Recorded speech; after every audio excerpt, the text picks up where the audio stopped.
আউযুবিল্লাহি মিনাশ শাইতানির রাজিম বিসমিল্লাহির রহমানির রহিম। আসসালামু আলাইকুম।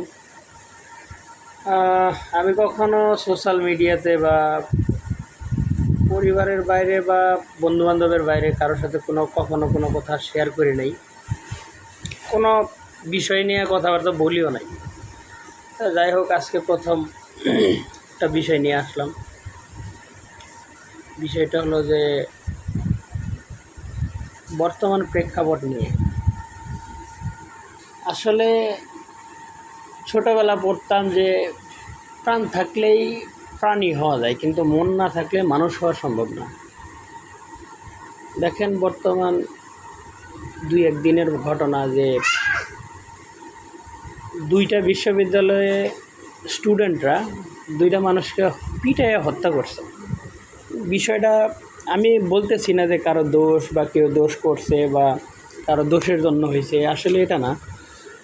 বিষয়টা হইতেছে যে আপনার আমার ভিতরের যে মনুষ্যত্ব বোধটা, এটা কতটা জাগ্রত।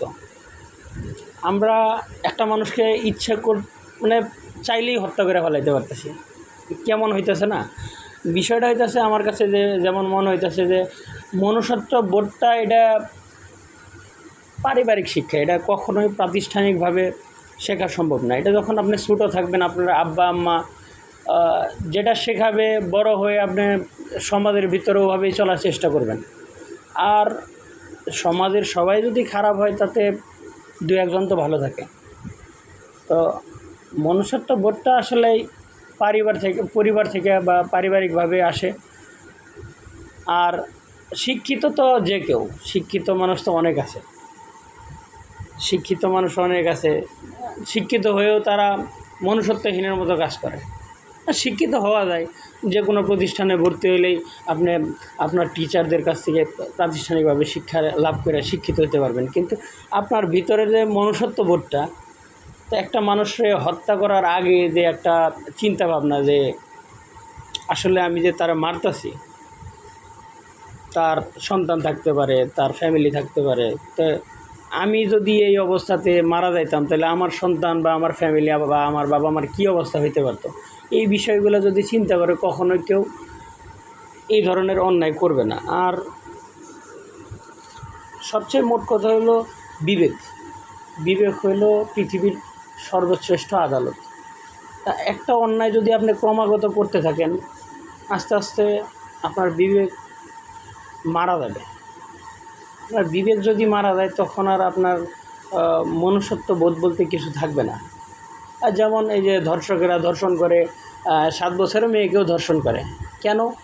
ও আস্তে আস্তে এই কাজের উপর পর্যায়ক্রমে এই কাজের উপর ধান্দা করতে থাকে, যার কারণে ওর বিবেকটা আস্তে আস্তে মারা যেতে থাকে। তখন এক পর্যায়ে দেখা যায় যে আসলে 7 বছরের বাচ্চা ওর কাছে কিছু মনে হয় না, আর 16 বছরের যুবতী ওর কাছে মানে প্রায় সেম মনে হয়, কারণ ওর ভিতরে তো মনুষ্যত্ব বোধ বা বিবেকটা নাই, বাধা দেওয়ার মতো ওর আসলে কিছু নাই। তো এই যে ঘটনাগুলো ঘটতেছে, এটা আসলেই স্টুডেন্টদের কাছ থেকে এটা আশা করা যায় না, কারণ স্টুডেন্টরা হলো আগামী দিনের ভবিষ্যৎ। তারা যদি এরকম ভুল করে, মূর্খের মতো কাজ করে, একটা জ্ঞানহীন মানুষের মতো কাজ করে, আপনি একটা মানুষকে টর্চার করে মেরে কিভাবে উল্লাস করতে পারেন? এটা তো আসলে ঠিক না। যাই হোক, আমি কারো দোষ বা কারো উপর দোষারোপ করার জন্য কথাগুলো বলতেছি না। আপনার আমার ভাই সবাই শিক্ষিত বা পড়ালেখা করতেছে, তো সবাই সবার দিক থেকে চেষ্টা করব যেন আপনার সন্তান বা ভাই বোন যাই থাকুক, ছোট থেকেই ধর্মীয় শিক্ষা বা পারিবারিক যে শিক্ষাগুলো আছে, এই শিক্ষায় শিক্ষিত করতে, যাতে এই ধরনের কোনো মানে মনুষ্যত্বহীন বা বিবেকহীন কাজ কেউ না করে। আসলে এই কাজগুলো তো যখন কেউ করে, তখন জানোয়ারের মধ্যে হয়ে যায়। এই কাজগুলো আসলে করা উচিত না। তো ভালো থাকবেন সবাই, ধন্যবাদ, আসসালামু আলাইকুম।